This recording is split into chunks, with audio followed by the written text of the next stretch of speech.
malandrino con 5 punta stella, parlava di la vita, parlava ta socella, e a tutti istruiva e a tutti ammaestrava, e o vecchio capo comandava. Si misi per mu parla un vecchio malandrino, e s'assettò so posto di capo tavolino, e dezzi li doveri e tutti o so poteri, e dezzi ordini severi.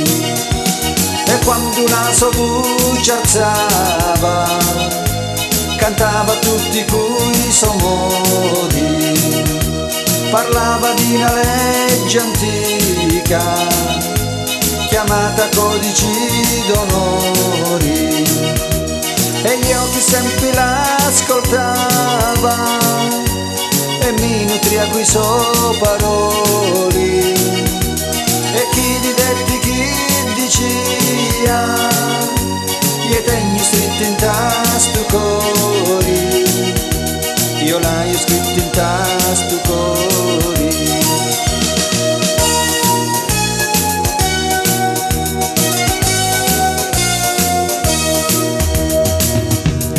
Era rispettato ed era assai temuto, per chi tutta la sua vita fu sempre risoluto, di niente si macchiao, a tutti rispettao, to sangue a volte si lavao.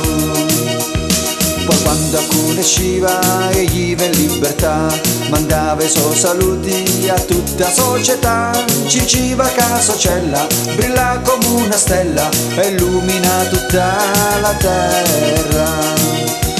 Dicevo tempo in arborello, chi chiura in una li so frutti, e se io resto in testa cella, o faccio per mu copra tutti, cantaio cori come a roccia, e a pelli come una corazza.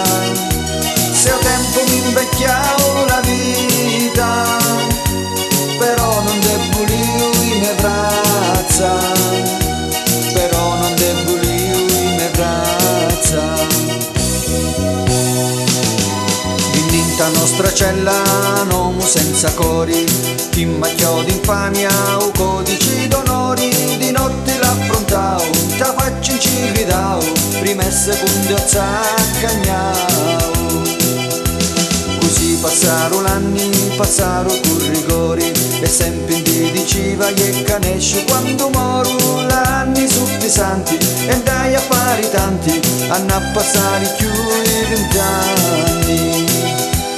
E quando cala si ripensa, io sento chiaro chi mi parla, mi chiama appena appena d'acqua, appena musa moglie labbra, che in fondo puro del nomo, ed è di fatto i carne d'ossa, e dammi pure i suoi pensieri, e lavi senza una risposta, e lavi senza una risposta.